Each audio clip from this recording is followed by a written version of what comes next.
they have. Senator Crapo. Mr. Chairman, before making comments, first of all, just a question. Do you have some kind of an analysis or some kind of a summary that could show us just how it is that the proposal you have before us, by ending the TARP program and then by increasing deposit insurance premiums, addresses the $19 billion shortfall? I'll be happy to. In fact, I may ask staff.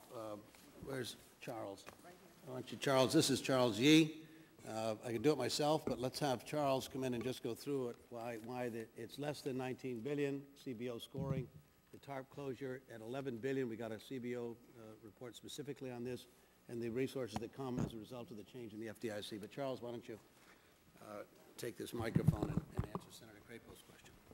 Right. The CBO estimates that the effects of these two provisions in the Senate offer combined would be enough to fully offset. Not only that, would actually result in net reduction in the deficit. The ending TARP, the first provision, is estimated to be somewhere between somewhere around $11 billion, and the DIF provision, that results in a savings of about $5.7 billion.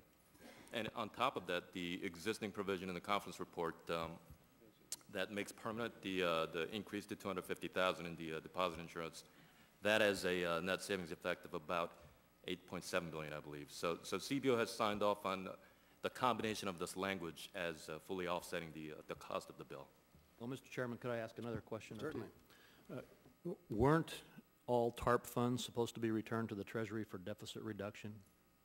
Well, that's what happens with this. In fact, is that correct, say Charles? Yes. That all of those end up going back. It's ending the program. And then, well, we'll get into that in a minute. But then, secondly, with regard to increasing deposit insurance premiums, again, are not the premiums paid into deposit insurance intended to be utilized for deposit insurance and not utilized for other congressional outlays? Well, that's correct, but this is, in other words, to have, from a budgetary standpoint, to have the pay-fors and the House requires that this qualifies as providing that kind of an offset. Is that correct? Yes. Yeah. And then we could pay for a whole lot of spending if we just increased the deposit insurance. Well, but you don't want to do that, obviously, and we're exempting the smaller institutions under $10 billion, so they won't be burdened by this, and that was at the suggestion of the FDIC as well.